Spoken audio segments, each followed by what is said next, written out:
which you may know, which says, in this time there is a very powerful river flowing, and don't be afraid to go out into the river and let it carry you back to the sea, the endless, the infinite sea.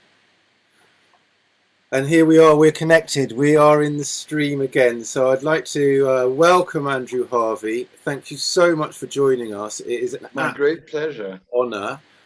My pleasure. Andrew Harvey is an internationally renowned religious scholar, writer and a teacher, the author of more than 40 books, including the critically acclaimed The Hope, Son of Man and Savage Grace, which he wrote with Carolyn Baker. He was born in South India in 1952. And Andrew Harvey, oh, did you want me to say that? Sorry. No, God, no, I'm proud of my age. It's wonderful. I thought you would be. Still here. Yeah. I thought you'd be comfortable with it. Andrew has devoted much of his life to studying the world's mystical traditions, including intensive study of Hinduism, Buddhism, and Sufi mysticism. And he is the founder of the term Sacred Activism. And, you know, we at Wider Horizons, that is what we are. It came to us, we didn't really know that's what we were doing, but suddenly we were doing all the workshops about caring for the planet and helping people, this kind of social and eco-activism, whilst also teaching about spiritual growth. And suddenly we realized this is what we're doing, Sacred Activism. Yes. And then we found out that the founder and inventor of the term was Andrew Harvey, so invited him here, and it is an absolute honour to have him here with us. So welcome. Thank you. Welcome, Andrew. Well, I would love to hear from you. I know what I feel, I know what I think, and I'm passionate to connect with people who are on the ground, in the trenches, doing the real work, because so much now is at stake. So what I thought I'd do is just speak for about 10 or 15 minutes and open up your hearts and open up your lives and open up all your passion to see a better world come out of this crazy, ferocious situation we're in, and listen to you, because that's the passion of my heart, to listen to you. And I'm especially happy today that there are many young people listening, because the future is yours. You will need to be the builders, the warrior midwives of the future. You will be going into the biggest single evolutionary storm in human history. And one of the great hungers of my life is to hang around long enough to give you everything that I've learned on my journey, so that you have the tools to meet what you will meet with grace and dignity and passion and a rugged, realistic hope that flowers in real action.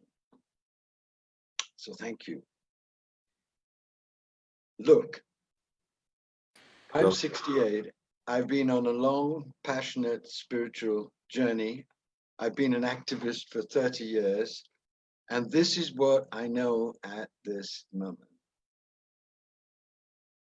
I know that we are in an immense evolutionary crisis, a crisis that will determine our human future. We will either be profoundly transformed by this crisis and create, through that transformation, a wholly new way of being and doing everything, or we will soon die out. That's what I know. That's the first thing I know. Martin Luther King talked about the fierce urgency of now.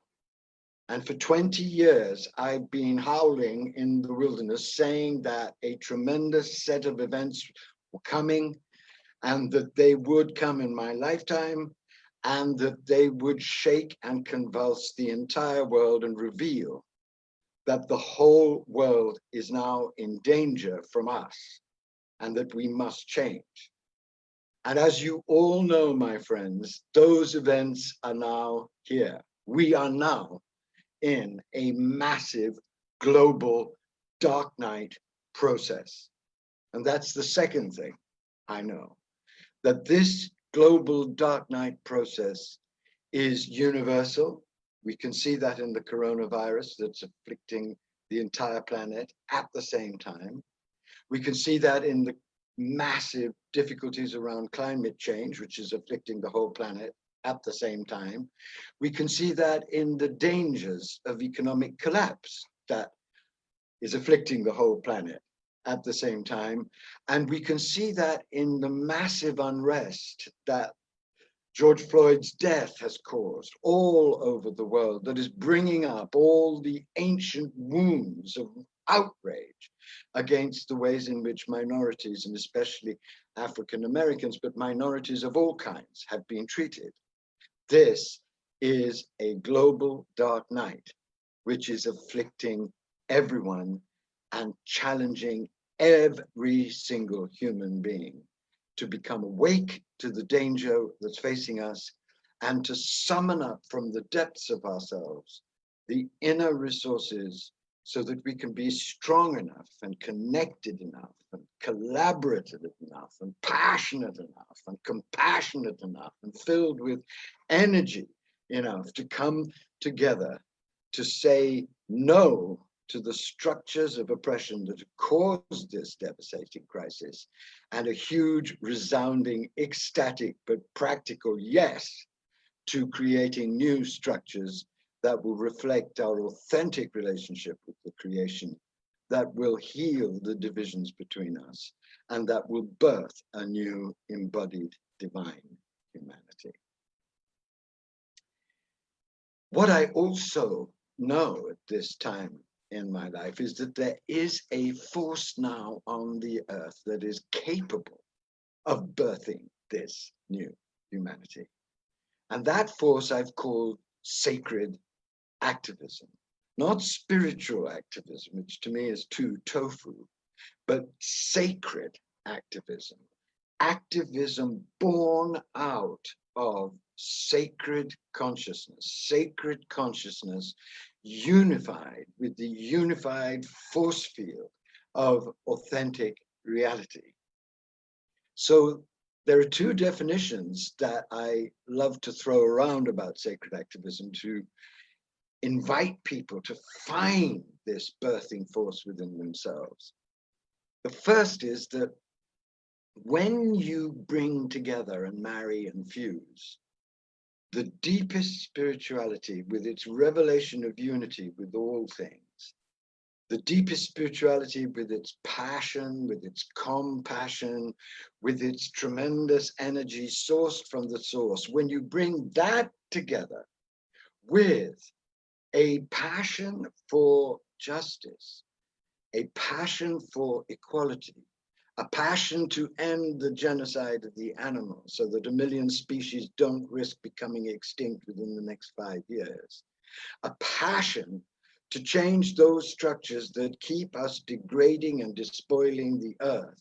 When you bring the deep spiritual together with the clear focused activism, then a third force is born, a force that is immensely powerful and that can, in very extreme circumstances, birth a wholly new and mysterious reality. And we've seen what sacred activism can do in the horrific 20th century. We saw Gandhi rise up with this knowledge that if you fuse these two together, you could create this force and over time unseat the British Empire. We saw what happened when Martin Luther King became possessed by this non-violent, spiritual, active force and single-handedly almost prevented a bloodbath between the African Americans and the white Americans in America, and began this long, grueling, but amazing journey towards authentic rights for African Americans. We saw what happened in South Africa when Nelson Mandela and Desmond Tutu got together with de Klerk and began the healing that centuries of tragic apartheid had created, not in a spirit of revenge, but in a spirit of forgiveness and reconciliation. And they achieved amazing things, not sufficient to transform South Africa completely, but to want things that really began a wholly new way of approaching that tragic situation. So there's no excuse for us at this terrible moment that we face all of these crises together, not to realize that in this force of sacred activism, we have a tool, a God-given tool, that we can come together to use to shift the structures that are now killing us and killing the world. Think what Extinction Rebellion has been able to do in the short time it's been on the earth.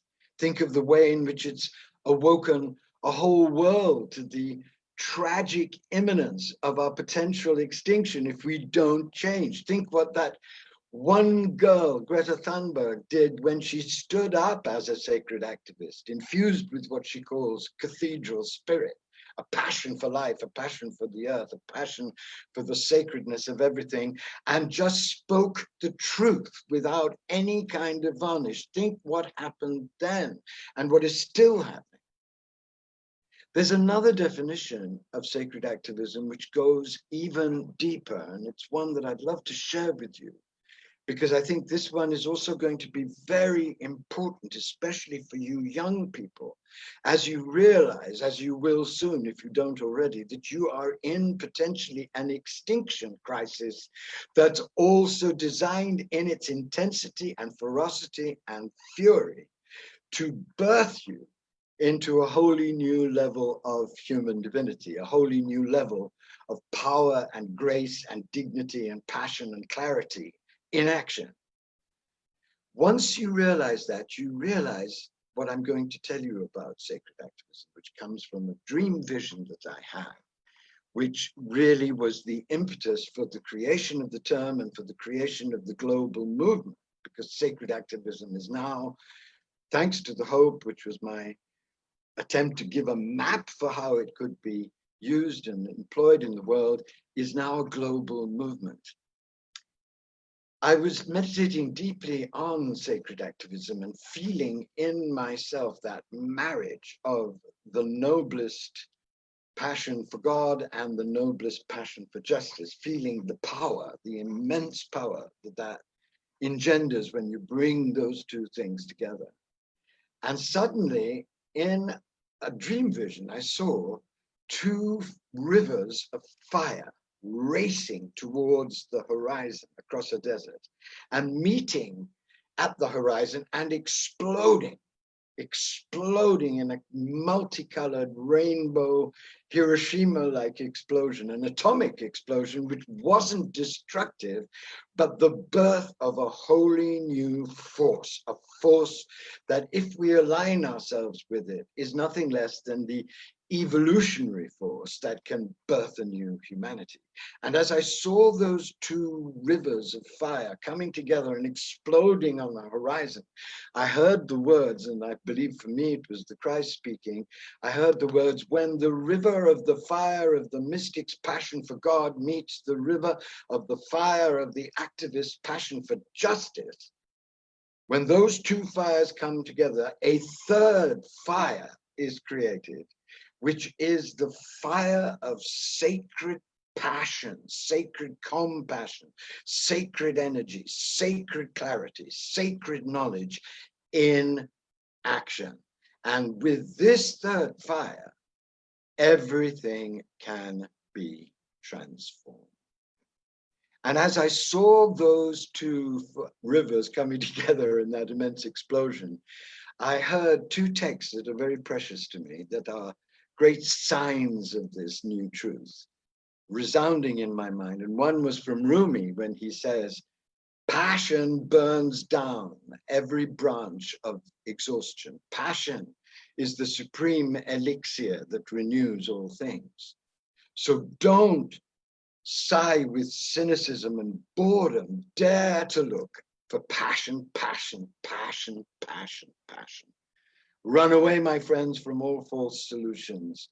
Let divine passion triumph and rebirth you in yourself. And as I was watching that explosion of the lights, I realized, oh my God, that's the birthing force of the new human. That's the force that if you connect with in heart, mind, soul, and body, will birth you into a wholly new level of joy, a wholly new level of energy, a wholly new level of intense focus, a wholly new level of divine passion. Amazing. And the other text that radiated in my mind was one from Teilhard de Chardin, who was one of the very greatest evolutionary mystics that we've ever known. And he said, someday, after we've harnessed the forces of gravity, we shall harness the energies of love. And then for the second time in human history, we shall have discovered fire. Sacred activism is harnessing the energies of love and becoming so infused by the wisdom and the clarity and the power and the energy of love that you become brave enough to stand up with your brothers and sisters and say, this has to stop, and it has to stop now, because we're killing nature. 1 million species are on the verge of extinction. We have 10 years from the UN Climate Committee to make major changes, otherwise we go into climate free fall. We have so little time, and we must change the structures now to have a hope in heaven of surviving as the human race. So that's the grand vision that has driven me to catch planes in the middle of the night and to speak all over the world and to found movements of sacred activism in Africa and Australia, in America and England. That's what drives me, knowing that there is this force available to us if only we make ourselves available to it, really see the danger that we're in, and really, really come together in great love and hope for the future and work together tirelessly now with immense focus and immense intensity so that a new world can rise out of the ashes of the old. So that's what I'd like to just inject into the conversation, and I'd love to hear from you how you're feeling, how this great global crisis is affecting you, and how you're finding in yourself the resources to meet it, not with paralysis and not with despair, but with a resolution to come together to enact radical transformative change on every level, inspired by a vision of oneness and a vision of the universal sacred in every being, human, animal, everyone, everything, all sacred, and all needing us to stand up together to inaugurate a wholly new way of being and doing everything.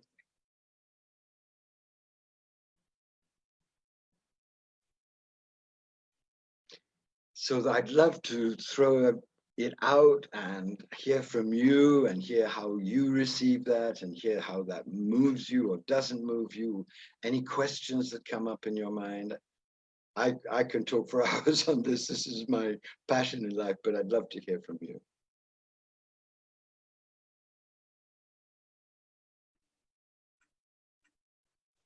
Oh, thank you. I've been muted. Can you hear me, Andrew? Yes. Yes. Well, what I have to say is man after my own heart. Every single word you said resonates so deeply with me and where I'm at in my journey. And I just wanted to, what it brought me back to is I think at various points in my life, the universe has presented me with, no, Paul, you're not going to be doing that. You're going to be doing this. This is who you are. And I've gone, no, it's too much for me. I'm not ready for that. And then, you step in. You get shoved in, yes. You get, and you've got no choice, really. It's scruff of the neck, dragged in screaming. And then the other day, this a vision came up for me.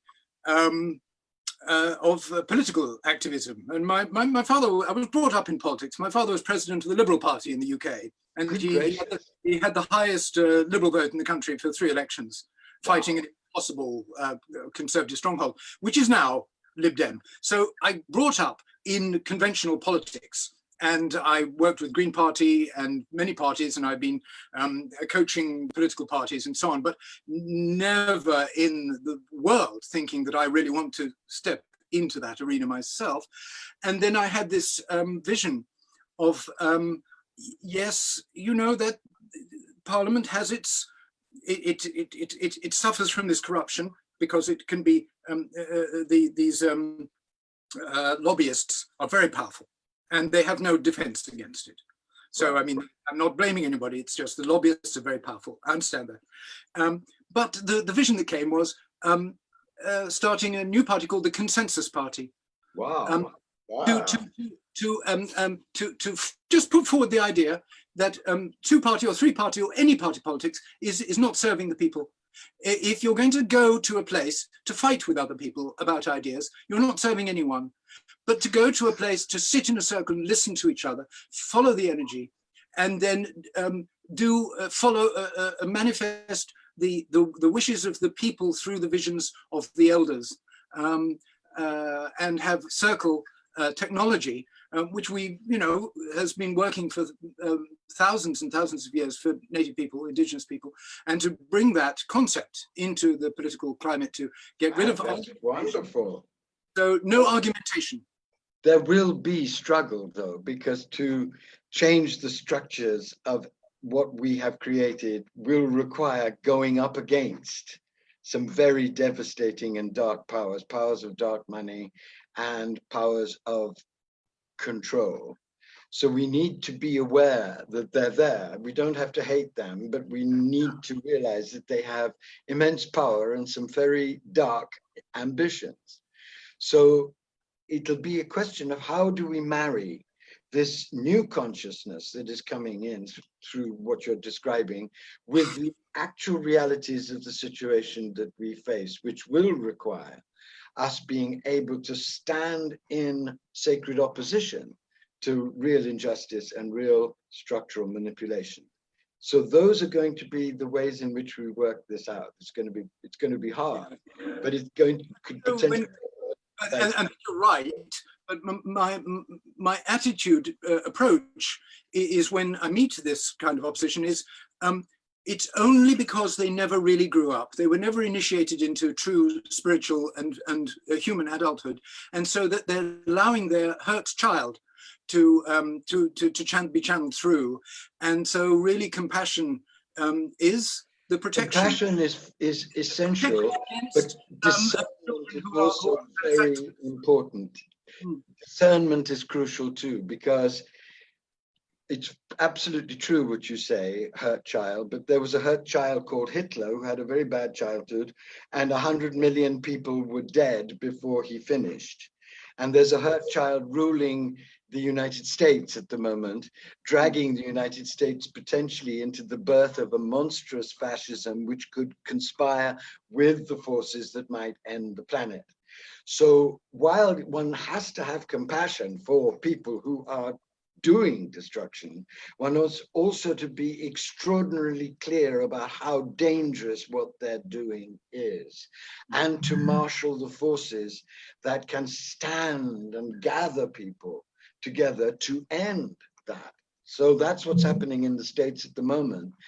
There is an immense movement on the streets of the States now, realizing the danger that American democracy is in, realizing exactly how devastating the ambitions of those with dark money are, realizing that we could see this year the re-election of someone who has lied 11,000 times and who has taken us out of major climate change proposals, which really will influence the future of the planet.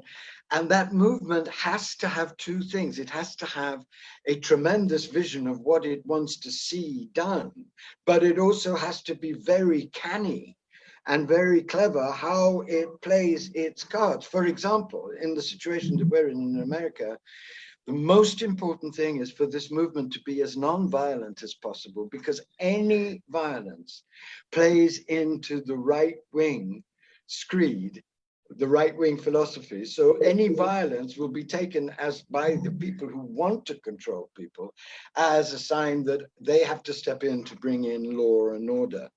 So while it's important to have compassion, it's also important to have what Jesus called the wisdom of the serpent. You remember with Jesus's wonderful phrase, you have to fuse together the wisdom of the serpent and the innocence of the dove.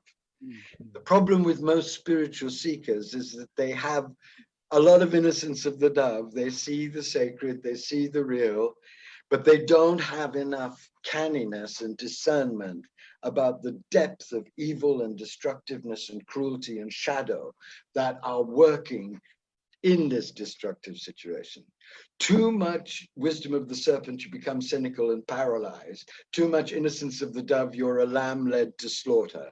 So we have to evolve a consciousness that is profoundly unified, but extremely discerning and very tactical as to how it goes forward, because quite honestly, everything at this moment is at stake. So it's got to be a rugged compassion, a fierce compassion, a compassion with a great deal of understanding of one's own shadow and the shadows at play, and a compassion that's prepared to stand up for justice when necessary with real nonviolent force. So without that, nothing will change. Thank you. Thank you. We have someone waving their hand there. Here, it's Marilyn Monk. Marilyn. Just trying to unmute. Marilyn. Okay, I'm here. Hello, Marilyn. It's my mum. Hi, Marilyn. Not my fault. Not your fault, but I think you what did I a was good saying thing. yesterday, because my life, I've been very passionate about a lot of things and the way a lot of things need to change. I was very active during the Vietnam War, and but what I'm afraid of, what you're talking about. Martin Luther King gave his life. Malala nearly gave her life. Jesus was crucified. Gandhi was killed. Nelson Mandela did a good job by not being killed. It seems that the passion that's needed is so powerful that you're willing to give up your life. Or maybe if you do give up your life, then everybody takes your passion seriously. That's one thing. The second thing is, Well, can we deal with that? Let's go. That's a huge thing. I've got something else to say as well. But I'd love to. Can we hear that after that? This, or yes, do you want yes, to do? yes. Look, Marilyn. Yes. You have to be brave enough to love justice so much with such a passion that you're unafraid. I've had endless death threats. I had 3 years in which I couldn't move from my home without being spat on or having bombs thrown through my window. That didn't deter me. That didn't deter me because it showed me that I was on the right track. It's when you arouse that kind of crazy opposition that you know you're speaking something real. So we have got to be, if we want to change these structures that are now threatening the lives of billions of animals and billions of human beings, we have to become so passionate and so strong that we're prepared to risk our lives, because you cannot change anything you're not prepared to die for. But what if you're risking other people's life?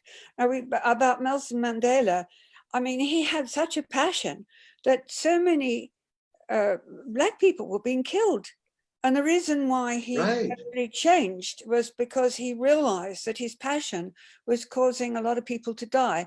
If you're so passionate and you can get a really strong following for a really good cause, and you can be sure that this will initiate a really strong following for the opposition, for the opposite cause, and that people will die.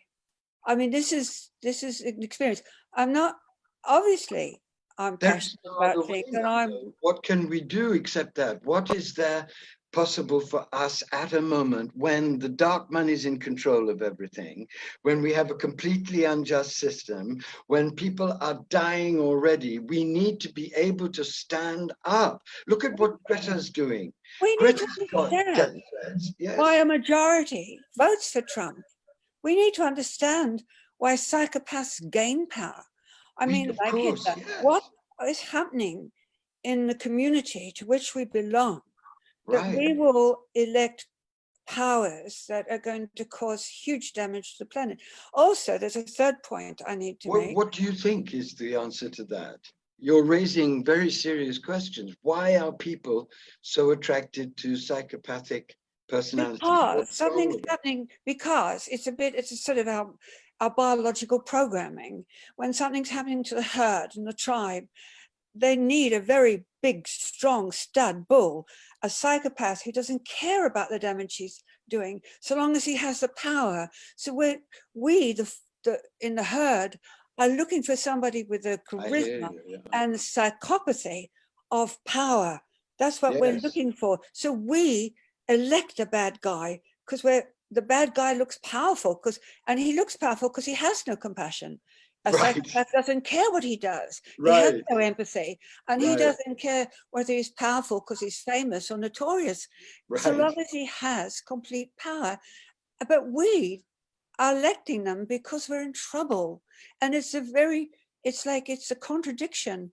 You're saying we're in so much trouble. There are too many people, that we're destroying the planet because we've been so successful as a breeding species that we've outgrown our resources.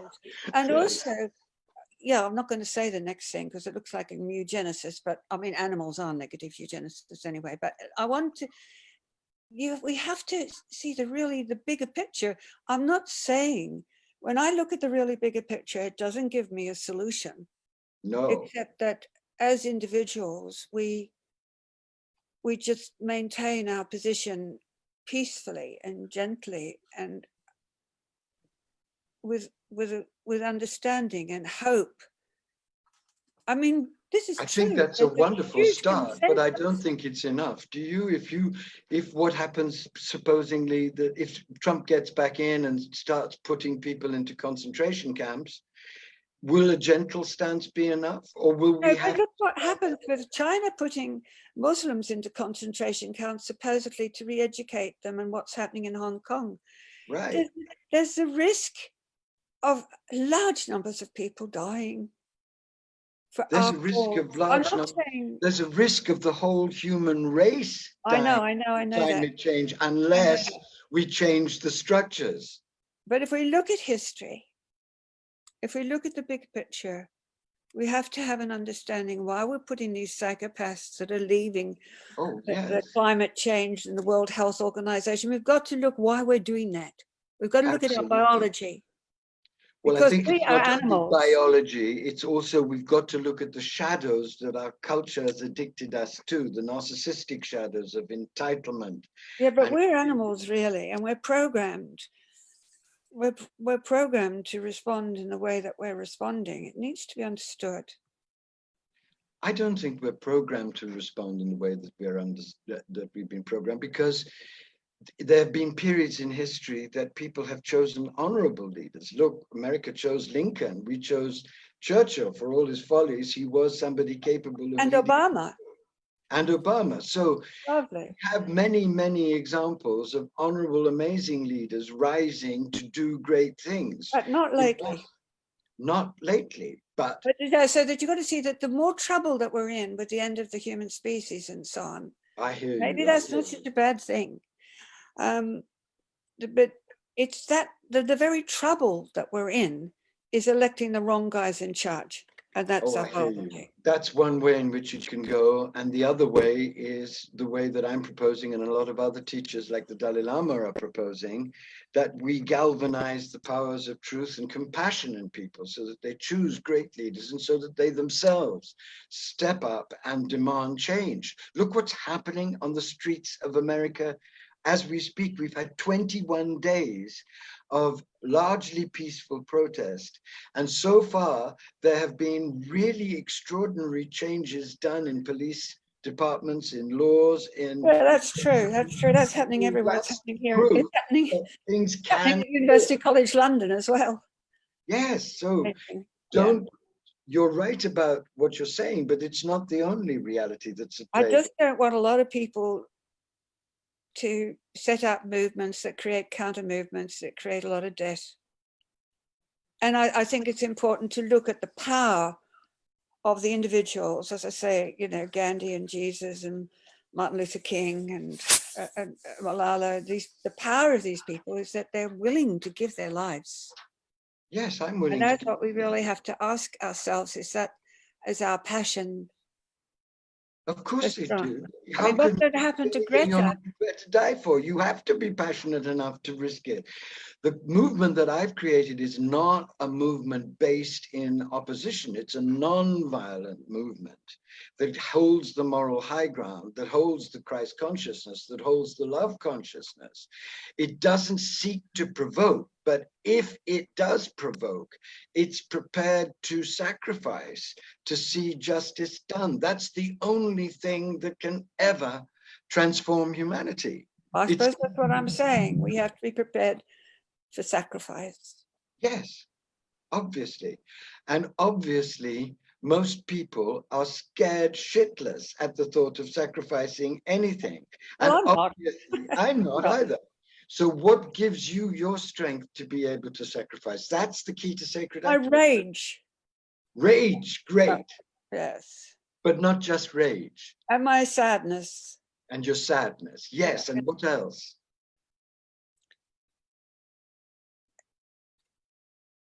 You just have to care immensely. That's it. Would you be as sad and would you be as angry if you didn't love as much the world, people? Of course not. But if you do the does love create the power of our opposition to what's happening? I'm sorry? Does love, yes, love creates the passion that enables us to stand up and yes. speak. It's And love also has a tragic aspect, because when you love deeply and stand up for justice and call people on injustice and crazy practices, you don't tend to be adored. You tend to become a target. Everybody who does that heroic work has to risk that.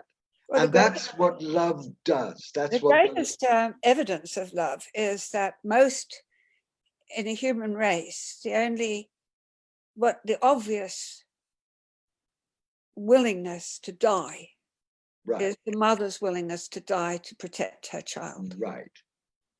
And that's what is at the core. So we all have to be the mother, and after the future is that child. I love that. That's where we deeply agree. We have to love passionately enough to be willing to really risk our comfort, to be willing to step out, to be willing to be a target, and in the end, to be willing to die if necessary. When I experienced those 3 years of death threats, and they were terrifying, I was protected by the police, but they couldn't guarantee that I wouldn't be killed. I went through many different things. Of course, at the first, there was terror. Oh my God, why did I choose to do this? I could have had a comfortable life.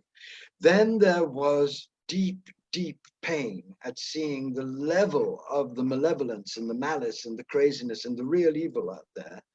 And then there was a tremendous freedom, because I realized that if I didn't keep going just for the sake of it, for the sake of my soul, for the sake of the truth that lived in me, I would die before dying. My truth would die, my soul would die.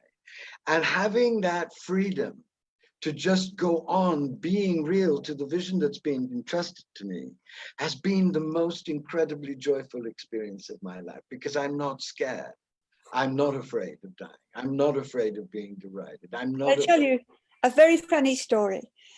Way back, I collected 5,000 signatures from academics from 40 universities. Wow, that to was make a brave. statement and to buy a page of the Times to make a statement against a British acquiescence about American involvement in Vietnam.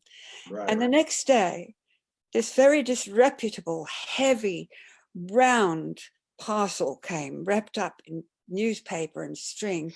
And I was quite sure it was a bomb. Trying to work out what to do with it.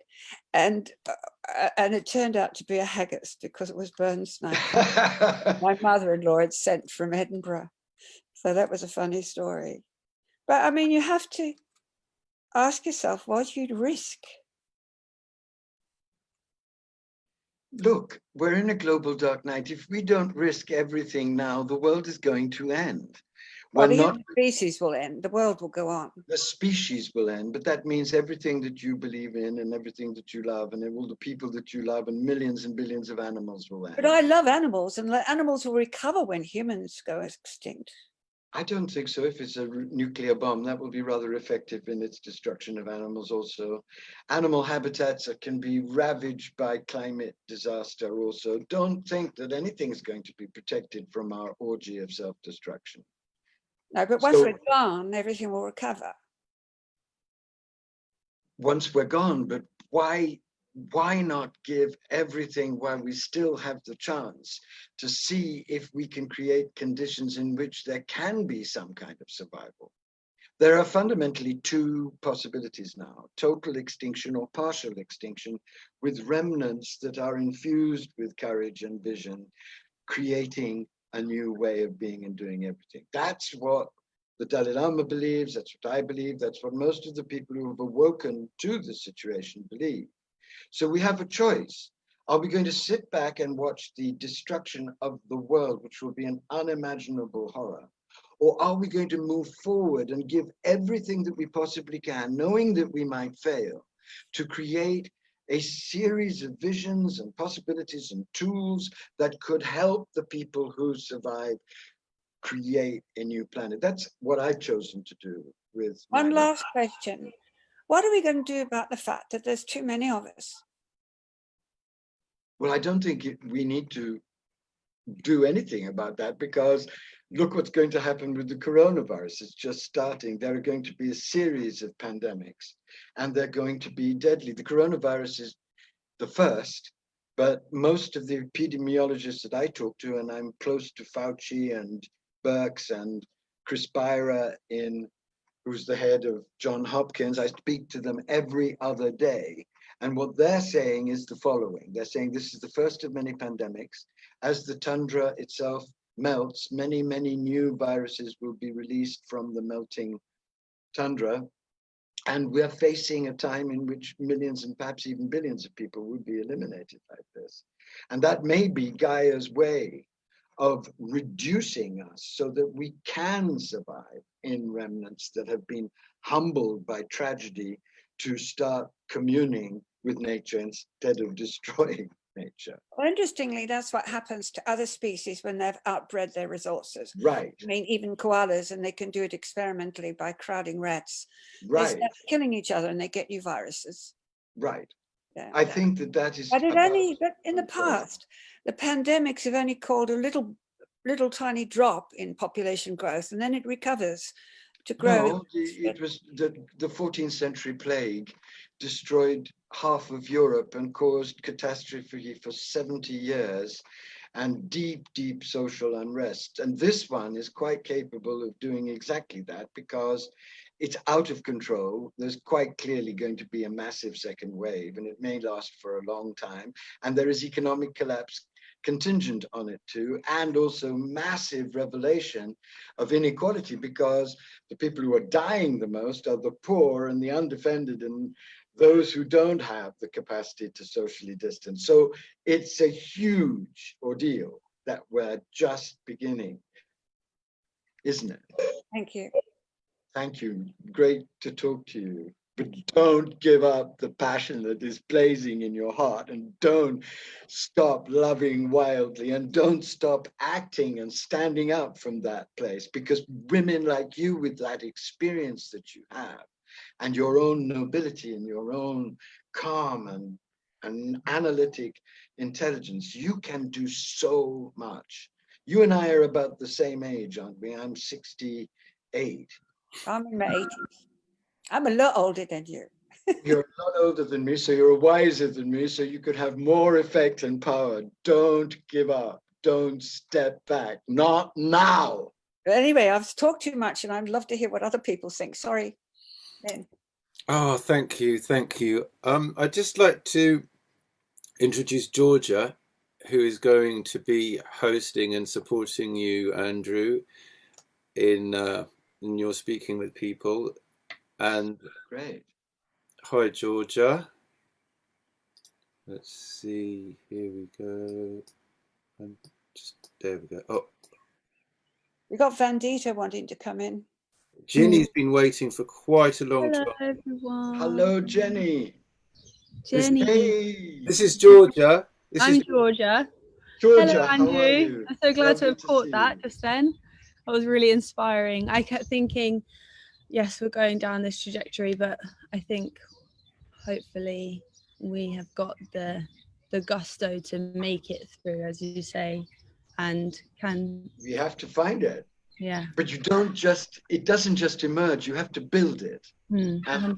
that's why I call it sacred activism, because the amazing thing is that we have so many tools from the sacred traditions, from sacred ceremony, from sacred rituals, that can connect us with the energy of the universe, with the love of the universe. We're not abandoned in this situation.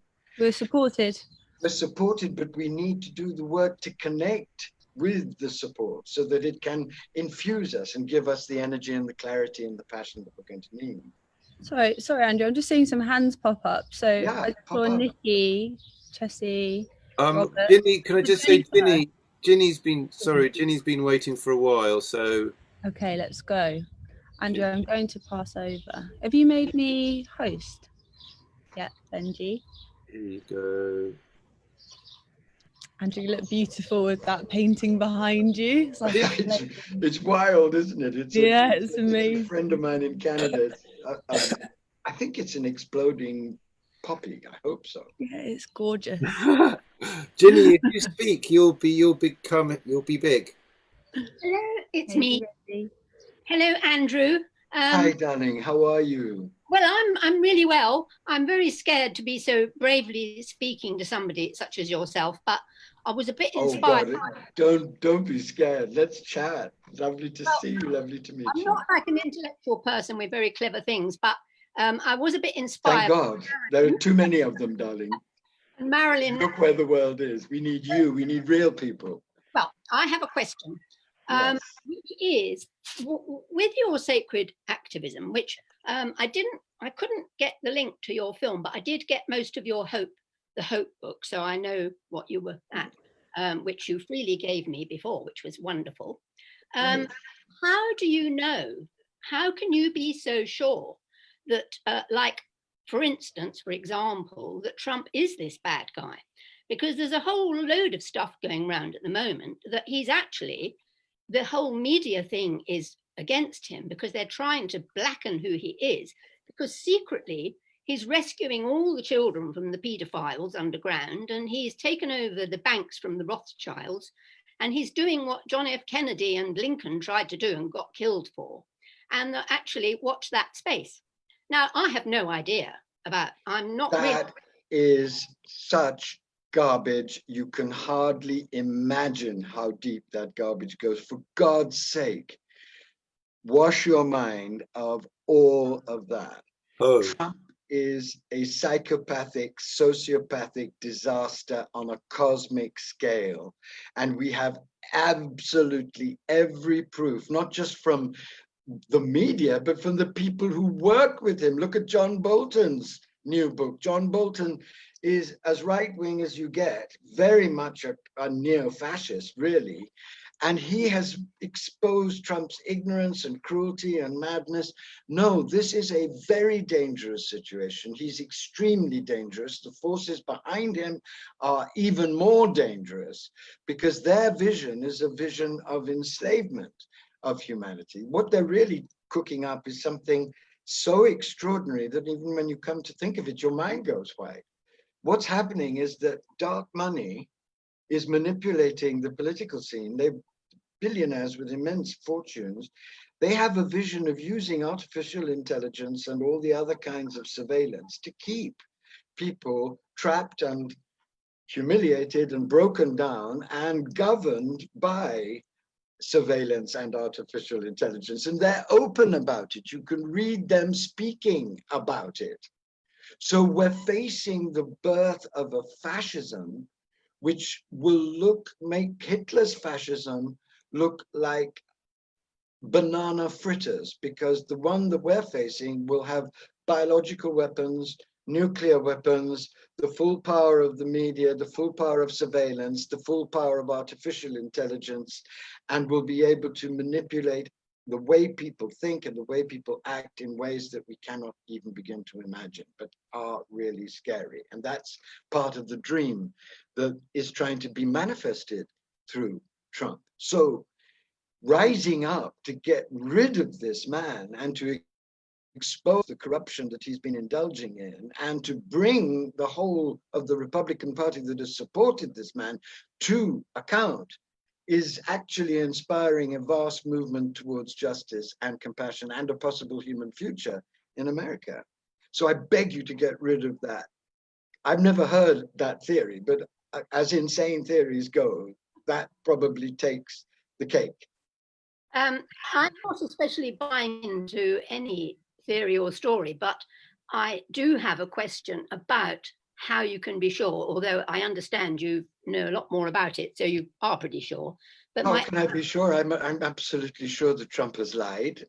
I'm absolutely sure that Trump has betrayed America in the way in which he's treated with the Ukraine. And yesterday, Bolton said that he asked China to interfere in getting him re-elected. That's illegal. That's using his authority in a completely false way. I'm absolutely sure because I've been living for 3 years and I know people in government at the highest levels of government whom I talk to every single day. I don't just depend on the news. I've got friends in politics who speak to me and tell me what's really happening.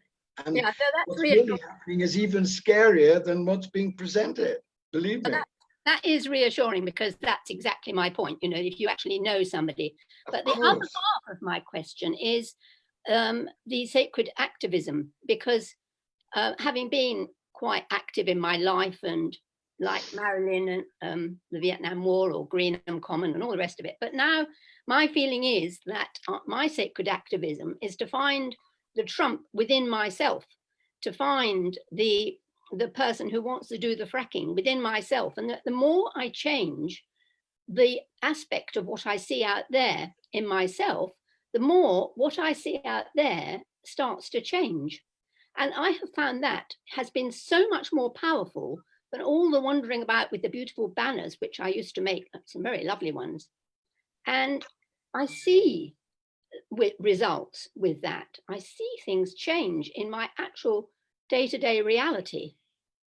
So can't you do both? Can't you? Yes, I do. I do both. I work on the Trump in me. I work on the darkness in me. I realize deeper levels of compassion through that. I do see the kinds of shifts that you're describing, but that doesn't also stop me from protesting, from being vibrant and active. Why can't you do both? You're not paralyzed. Yes, I kind of do both. Like I was there at Balkan, but part of me kind of doesn't believe I should be, because part of me has this image that there's really a huge divine plan and that I shouldn't actually be against anything, that I should actually be trusting. Well, perhaps the divine plan is to rouse all of us to do something real, to bring in structures that honor justice and compassion. The divine plan is not something that you just contemplate and sit back and think, oh, there's a divine plan that's going on. No, the divine plan requires you to get awake, get passionate, get clear, get together with others and get going. That's the divine plan. It's the birthing of a new humanity in love in action. That's the plan. That's the plan that has been certainly revealed to me, but I'm not unique. There are many people. The Dalai Lama was speaking about this 2 years ago. He said humanity is on the edge of extinction, but there's a great force of compassion that is trying to rouse people to become active in the service of compassion to build a new planet. That's the plan. Right. I think that's both my questions replied very satisfactorily. Thank you, Andrew. I love talking to you. Please scrub your mind of that crazy theory and I scrub my mind every go day. on finding the Trump inside yourself, because that is key. Because if we repeat this addiction to power that causes all of this pain, then we'll just create another situation for ourselves as a human race in which we organize this destruction again.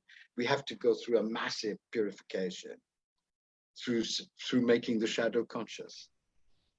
Great work. Great. That was wonderful. So next question, I'm going to go to God, this is so difficult. I've got We're all zooming in our own little places. I'm going to say Vandita because she messaged me earlier, and then we'll go to Nikki and Chessie, and yes, we'll move on from there. Okay, Vandita, I've asked to unmute you. Sorry, 1 second. Are you there? There you go. I've just walked up the road from Samesh's house where I did the fire ceremony this morning, and my laptop cable was here. So I've just walked up the road listening to you on the way. So I didn't want to miss you. So just very, very grateful you're here with us, Andrew. I'm very, very touched. With you. Thank you. Oh, so I get my breath back from rushing back and so on. Take a deep breath, Vandita. I'm a bit nervous as well. Oh, darling. Yeah. I'm just very touched to hear you and to find you actually last year when in a meditation the name Sacred Activism came to me.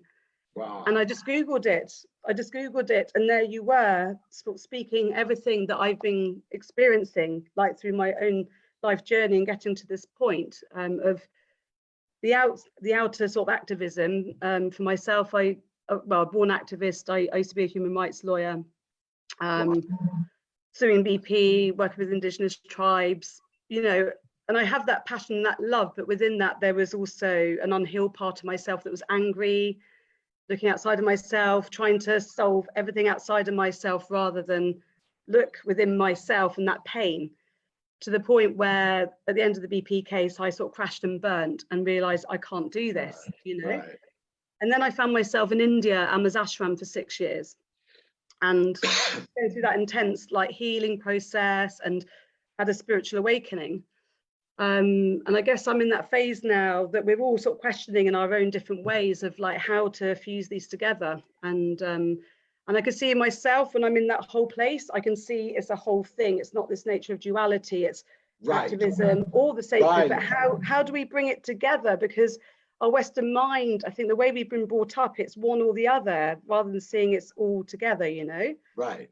And just what I wanted to share really, just from my own experience, that I've known these and I've had these moments that when I'm connected to God or spirit or divinity or whatever name you want to term it within yourself and outside, I feel we're invincible. I really do believe that. And we've been talking a lot, I think, about as humans, what do we do? And I think in a way as humans we can do a lot, but I think just seeing ourselves as human can limit us as well, because actually we are divine. Absolutely, yes. And when we're in our divinity, actually anything is possible. I really believe that, and I've seen this happen, and I don't feel fear. When I'm not in that place, I do. But when there are moments which is fed by my spiritual practices, for example, or being in nature or being in community, being with people in wider horizons on this same vibe, the Mayan ceremony, it was so powerful. I think when we're in that place, we just become a channel like Gandhi. Every morning he had his ashram in Gujarat and he would chant Shri Ram, Jai Ram, Jai Jai Ram every morning in the ashram. And so he wasn't the doer, like in the Bhagavad Gita, it talks about not being the doer. But then you become a channel for change, and then anything is possible. And I really do believe that. You've answered your own question. You asked the question, how do you fuse together these two things that have been kept apart for it's very convenient to keep apart spirituality and activism. Because what happens is you have mystics going off into their little private dreams, and they don't pose any problems to the established powers because they'll just be oming and schmoeming when the last tree burns down. And you have activists who are burnt up with outrage and passion for justice, but are easily destroyed and burned out because they don't have spiritual depth. They're not connected to the essential spiritual energy. So you have the two most sensitive kinds of people hobbled by this separation that enables them both to be manipulated by the powers that be. So, but you know, because you've just articulated it so beautifully, that if you give someone or help someone to find the way into experiencing the beloved within, the source within, the great power that lives within, then they'll discover that they are divine, that they have a deathless consciousness that with all of its powers of peace and passion and joy and clarity. And then if they do the work constantly, because that's what sacred activism is, it's doing the inner work constantly, breathing in the power of your own divinity, and then breathing out in agentless action that you're guided to take. When you come into that fusion, you become uncontrollable by the authorities. You become tapped into a power of miracle. You become able to sustain yourself in very extreme circumstances with joy, whatever's going on. You become peaceful and wise and able to be guided even in impossible seeming situations by intuitions that come from higher consciousness. So what we're talking about when we're talking about sacred activism, this fusion that you described so beautifully, we're talking about a new kind of human being. A human being who knows his or her divinity, who loves the creation as himself or herself, and who then pledges himself or herself to acting from that conscious, divine, loving, clear, wise, energized place to establish structures of justice and compassion. That's the training of a whole new human race. It's the training of, you could call the rebel lovers of God, the ones whom nothing can defeat and who can be, in circumstances, channels of astounding grace. We've seen it. You've seen it. You know it in yourself. I know it in myself. Hundreds of thousands of people on this earth are waking up to this amazing possibility. I know because I've been traveling for 20 years, speaking to thousands and thousands of people who know that this fusion can save them either from the narcissism of the mystic, unconcerned by the horror of the world, or from the narcissism of the activist, unconcerned about their own unhealed self and burning out too fast. People get it because it's not rocket science. It's a simplicity of being that enacts truth, justice, and compassion naturally and with divine guidance, help, and support. How amazing! Thank you. My question, not to take up too much time, but for everyone on this chat would be, therefore, what steps could people take away? Sorry? Well, it's very simple, my darling. You need to combine 5 different kinds of service. You need to serve the source with everything that you have in whatever way you call it, by love and gratitude and praise and practice. You need to serve yourself. You need to really treat yourself as an instrument of this great force. And you need 5 kinds of practice. You need cool practices that will calm you down, breathing practices, meditation practices that will keep you grounded. You need hot practices that will warm up your heart when it's battered, keep your heart alive and juicy and passionate. You need prayer practices so that you can speak directly to your vast self and become and ask for what you need, the energy, the clarity, the help, the guidance. You need shadow work because, as all of us have been saying, we have to continually work on our own shadow. And sometimes most of us who have been in the spiritual path have been pathetic at shadow work because we've tended to believe we're already awake and wonderful and not looked at the Trump inside us and not look at our inability to look at the darkness and evil of the planet.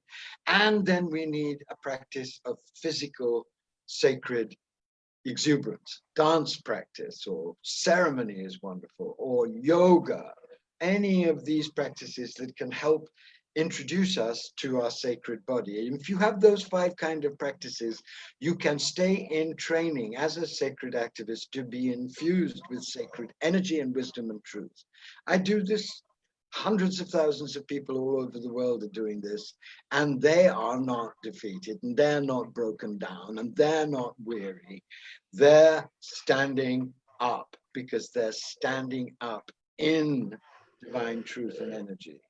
And the way to sustain that truth and energy is through those 5 kinds of practice: the cool practices, the hot practices, the prayer practices, the shadow work, and the physical sacred discipline. I recommend dance because Rumi loved dancing and Jesus loved dancing, and dancing for God and dancing in God is a superb way of keeping the whole of yourself alight with purpose. The 3rd kind of service is service to every being as a manifestation of God, and especially animals at this time. The 4th kind of service is turning up in your local community and creating what I call networks of grace, groups of about 6 to 9 people who meet together to inspire each other, to encourage each other, and to address the global wrongs in the local setting. There are networks of grace now all over the planet where people are meeting and helping and encouraging and praying and dancing and eating together, but also choosing to become active together.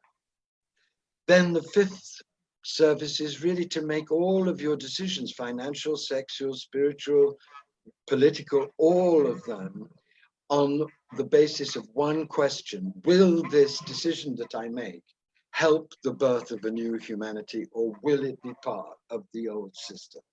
And if you combine all of those 5 kinds of service, and you can see them all written out with all the practices necessary in my book, The Hope, you will be a fortified, exuberant, whole, divine, human, humble servant of justice and compassion in action. And you will be fed by what Auden calls the involuntary powers. You'll be fed by grace. It will sustain you. It sustained me through all this long nightmare. I'm here, and there are many like me who are not going to step down at this moment of the world's deepest need. We're going to step forward in the radiance of who we know we are and who we know everyone else is.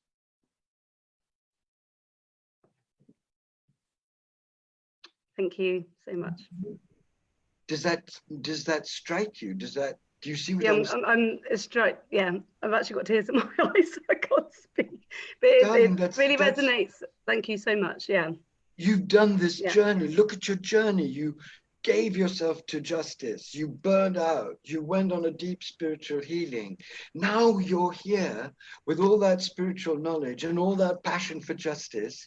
You are exactly the kind of person who can begin a network of grace, can start helping people fuse these 2 together, because that's been your life's mission.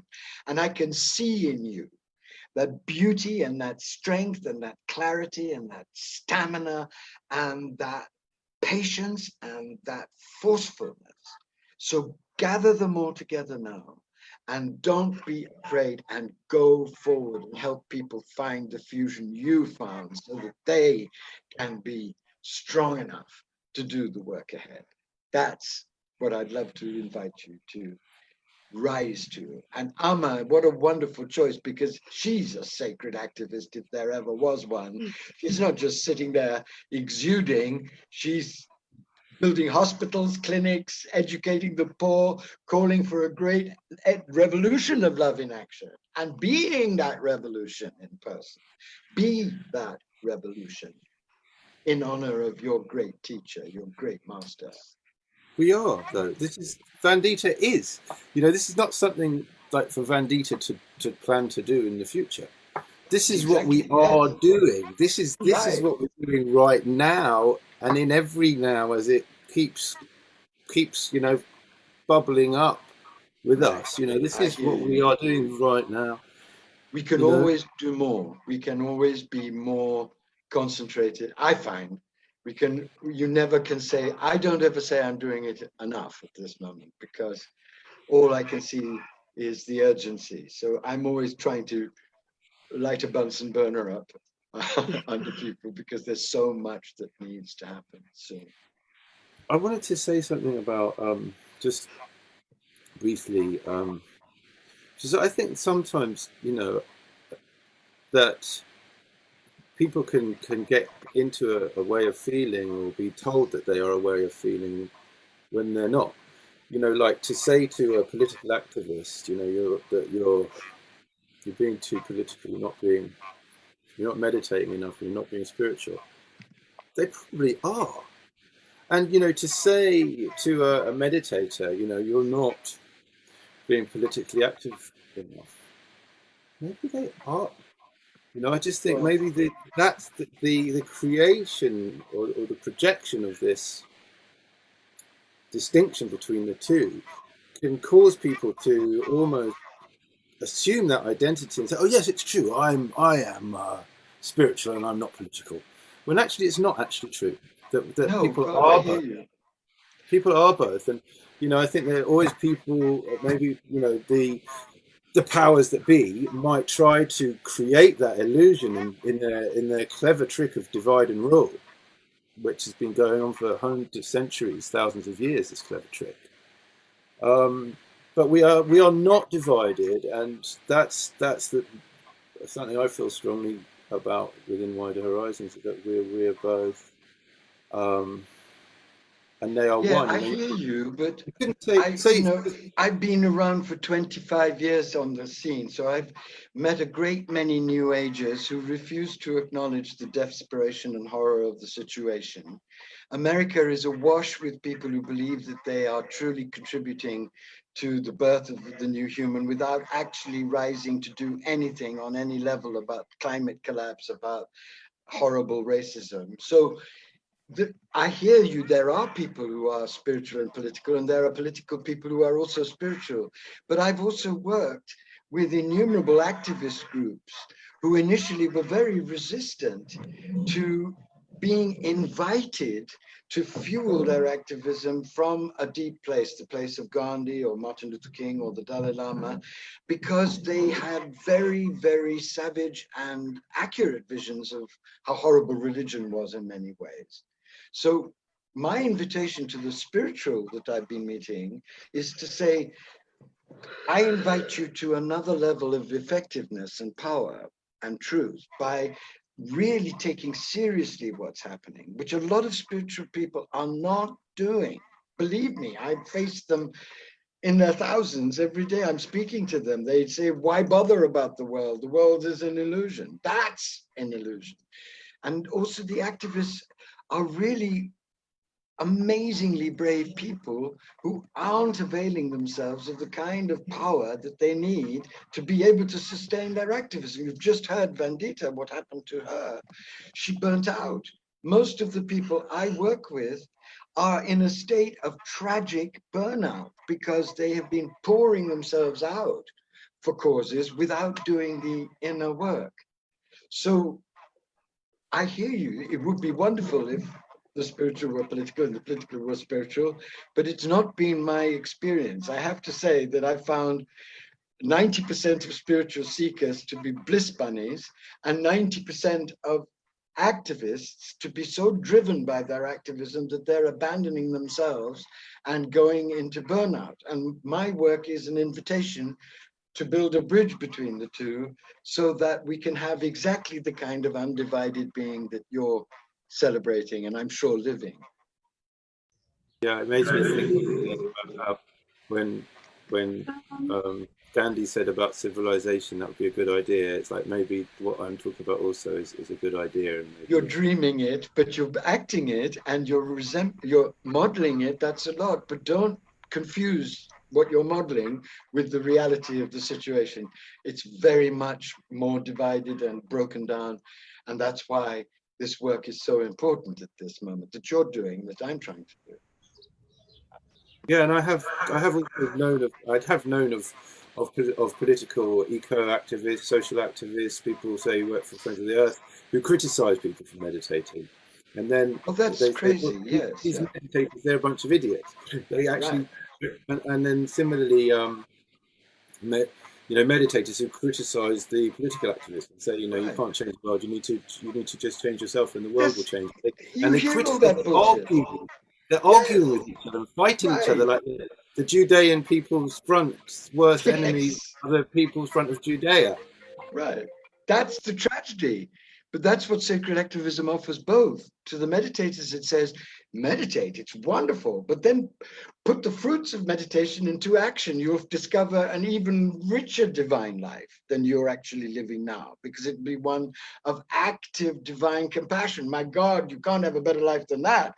And then to the activists, you're saying, look, you're working so hard, you're doing such amazing work, but look at the crazy ego stuff in your organizations. Shadow work would help there. Look at the pain that you go through sometimes in doing the work you do. Why don't you do some healing meditations that can help you? And look at you being threatened by burnout again and again so that you give up your activism at the time when it's incredibly important. Why don't you meditate? Because if you meditate, you'll find the stable stamina and strength to be able to go on being the activist that you want to be. So there's no argument except that the ways in which people have been separated for the purposes of power and control have created these false ideologies on both sides that prevent the birth of an undivided human divine being that is the next birth in our evolutionary process. Isn't that what you're trying to do and be? It's what I'm trying to do and be. And we know that when we discover that fusion, it gives us joy and meaning and purpose. We know that. Thank you so much. Thank you very much. Thank you. It was amazing. That really sank into me as well. I've just come off the back of a burnout too. Darling, it's I'm such a going long haul. Yeah. It is so difficult. And you're young and you're facing all of this craziness, and you know that you might not reach 40. You know, every young person who's awake knows that the world is in such a state that the whole of it could go in the next 10 to 15 years. This is what the scientists are saying. So that's a huge burden for you to have. It's a huge task. But if you decide now to do the inner work that shows you that you may be young in body, but you're ancient and eternal in soul, then you can draw from that place the calm and the strength to give whatever you can to heal and to help, and let the divine do the rest. And you'll live a wild, rich, holy, passionate life anyway. And the whole point of life is not to live long, but to live a real life. I really, really appreciate your words, and thank you so much. I'm just so aware that Nikki and Robert would like to speak, so I'm going to just give Nikki a chance to ask a question. Where's she gone? Nikki, have you just disappeared? I think she has. And I'll go to Robert then now, unless Nikki is there and I'm not seeing her. Okay, Robert, I've asked you to unmute. There you go. I'm still here. Yeah. Robert, you're still here. Lovely to see. Hello. Hello. Yeah, I followed your work, Andrew. I have your book on Ramakrishna, who is thank you. Another hero of mine, other than the ones you mentioned as well. I love Ramakrishna. My God. Just have a little bit of noise in the background. Sorry. Don't worry, we're all dealing with this madness now, but it's a happy madness.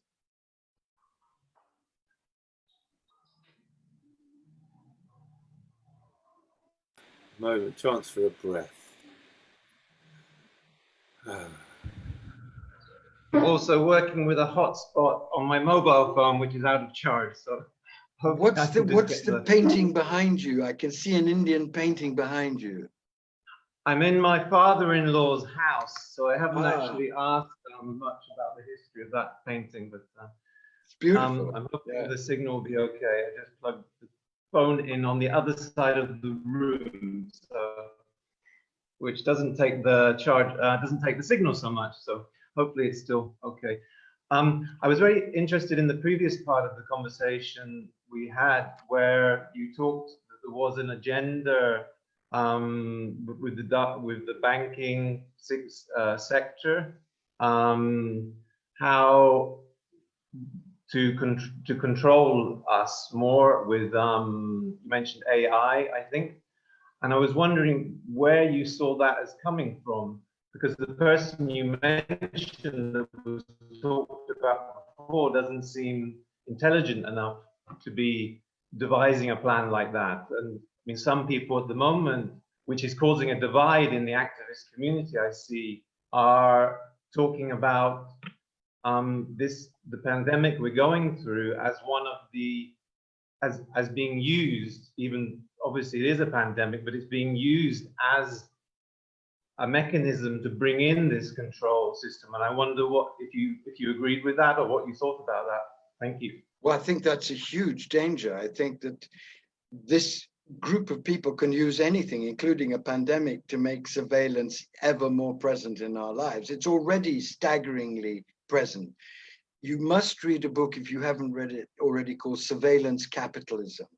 It's an absolutely shattering account of how Facebook and Microsoft and Apple and all of the major corporations really have worked out a system to chart our every move and our every choice. So we're already under that surveillance umbrella. What's just going to go further? Myself off a lot of those things. Yeah. It's very frightening, and it's been also implemented at a federal level. Unfortunately, Obama made it more easy to do, and of course it's proliferating under Trump. But there's another agenda, and that's very disturbing. And if you can look up a man called Ron Kurzweil, Kurzweil, he was the mucky mucks at Google. He envisages a time in which we'll be able to order babies like pizza. So you want a baby which has, this characteristic, blue eyes, blonde, and that, and you can order it, and then you'll get it. But the consequences of that could be absolutely horrific, because who's doing the ordering? Who's controlling? I'm a teacher, and the school is being changed, but everything has gone online, which seems to have been done.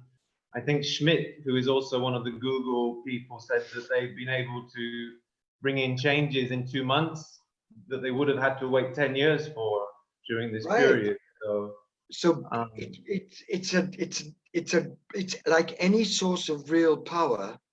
Everything depends on the consciousness with which it's used, and that's why sacred activism is I feel so important, because if we're going to have these great powers of connection, we're going to need to have a huge and respectful and reverential consciousness using these powers. Otherwise, the darker side of us, the side that loves to dominate and control, will take these powers over and hasten our annihilation rather than heal.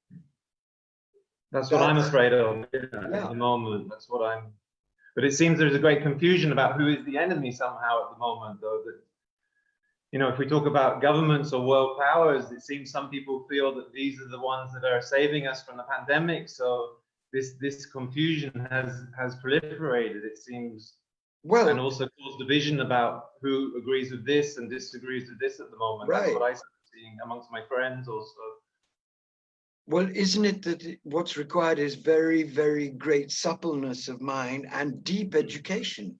People are not reading enough. The stuff is out there, really reputable, brilliant investigative journalism about AI and the dark, nefarious uses of it, and about surveillance capitalism. This stuff is amazing. It's well researched, it's profound.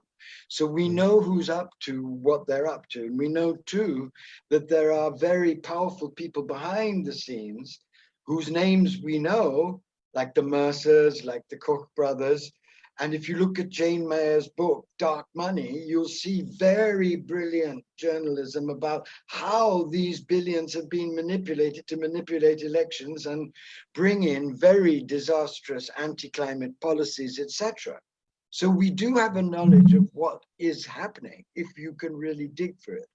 And in a situation like the pandemic, we have to be aware of two things going on at the same time. We need global organizations to respond to the pandemic, but we also need to watch those global organizations and hold them to account and stop them being used by darker forces that want to use them to control us. So we're in a situation in which our only hope is to be extremely savvy, extremely well informed, extremely supple, and extremely able to discern what might be necessary in one situation and what has to be opposed in another situation. Because that seems to be, I mean, what you just said is exactly the case with the vaccine. For example, there are people that are completely opposed to it and then completely think it's the savior at the moment. So that seems to be a case where something could be used positively or negatively. I mean, do you agree?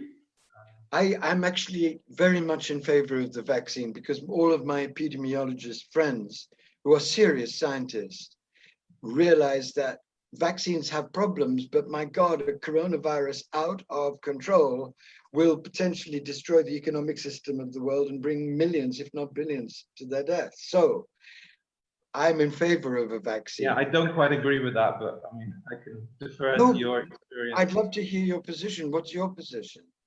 I would say that it's more the lockdown which is causing the economic crisis.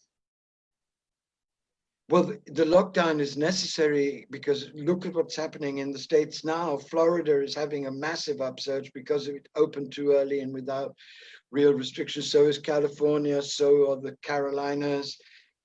And in Tulsa today, the president's having this massive meeting in an open space with people without masks at the very moment when Corona is surging in Tulsa. So the lockdown is causing the economic collapse, but what alternative is there if we're going to keep people truly safe?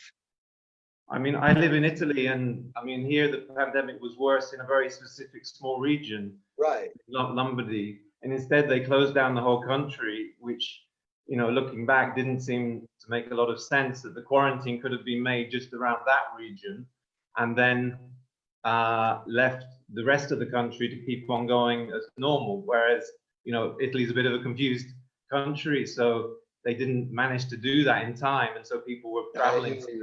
So they had to lock down the whole country. But, you know, there are some areas where there have been, you know, so few cases, it doesn't seem warranted, really. That's my, you know, feeling. So I understand, but we're improvising in a very devastating situation with confusing and sometimes conflicting kinds of information. Wouldn't you agree? No, I don't want to get too specific. I mean, over this particular topic, I mean, you're talking about a lot of bigger issues, I understand. So no, this is a very big issue, but I do believe that in the States, certainly, the crazy opening up of the States has made for huge surge in coronavirus cases. And in Brazil, that madman Bolsonaro, who's denying, for a long time was denying the virus was going, now Brazil has over 1 million cases, and the testing is so inadequate, it could very well be 3 or 4 times that. So yeah, I mean, I was more concerned when you said about, sorry, yeah, the pandemics in the future that could be larger. You know, you talked about the tundra. Right. This one, in comparison to the Spanish flu, is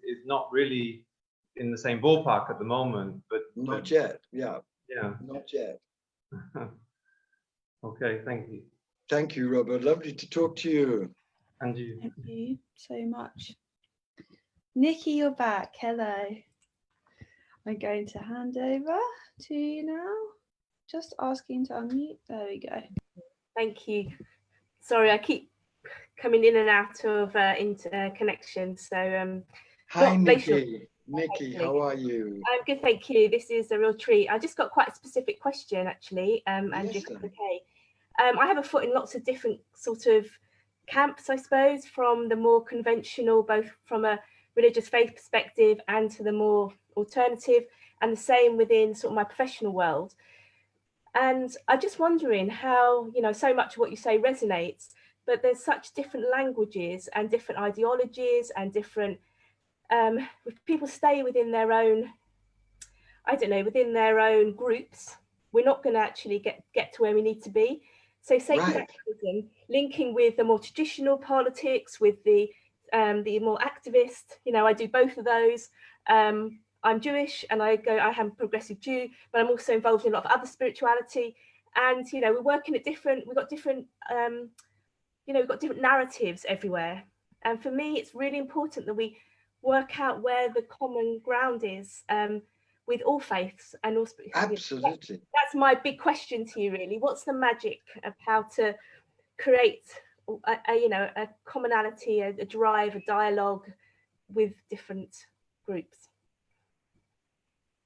Well, the first important thing is to pursue a path so intensely and focusedly yourself that you start to realize beyond concepts and dogmas your unity with the whole of life. You start to understand viscerally that the divine is living in you.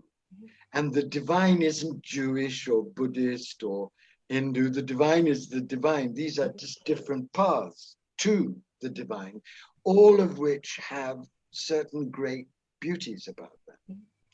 So the first thing is to start doing the practices intensely so that you start realizing the truth of your fundamental self. That bit's easy. How do you take people with you? You don't need to take people with you at that moment when you're radiating it, because when you're radiating it, you'll be contagious. You'll be like, you'll be vibrant with love and truth, and people will be attracted to you.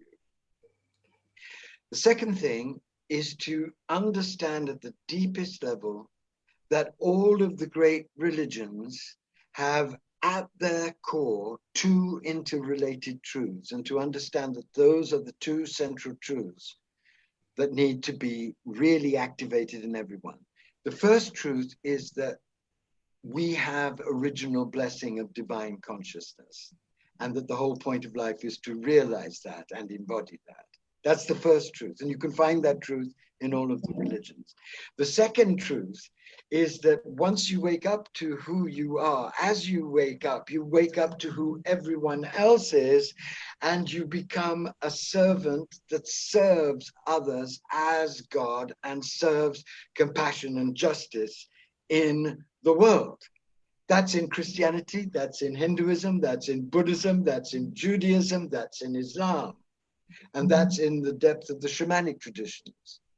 So if you are with anyone of any of the traditions, don't go for the dogmas, go to them as an increasingly realized person yourself, honoring those two sacred truths at the core of each tradition, which are the core of what it is to be human. And you'll find that dialogues can start immediately. But that requires a little work on your part, because you need to know how each of the religions formulates those two central truths. Yeah. I did a book called The Essential Mystics for people like yourself. So in a 230-page book, you'll find all the major texts from all of the religions around these two central themes, which will give you, when you meet a Hindu, you'll be able to say, oh, I love your religion. I love what Krishna says in the Gita. I love the fact that you bring together divine consciousness and service. You meet a Christian, you can say, ah, I so love what the great Christian mystics say about divine. Do you see what I'm saying? You have to become different. I'm trained to be a faith minister, actually, based for the reason of, you know, sort of your kind of, some of what I was reading about you and this whole thing about sacred activism. So I'm definitely, you know, so it's reassuring to hear that that's kind of the path. What I'm stumbling against is when you take exactly what you're saying now into those more traditional, whether it's traditionally political, or whether it's workplaces, or whether it is places of worship of different kinds, it's, you know, is there any magic formula to? There's no magic formula. There is you have to be infused with the truth yourself. And you have to, if you're going into a situation like that, you have to, there are three things you need to do. The first is to ground yourself in the truth that you know you have and are. The second is to listen very carefully. Sometimes you hear garbage, sometimes you hear shadow stuff, but sometimes you hear an opening, a real curiosity, a real sense of, oh my God, the world's suffering, we need to do more, and we need to obey more the truth of our real calling.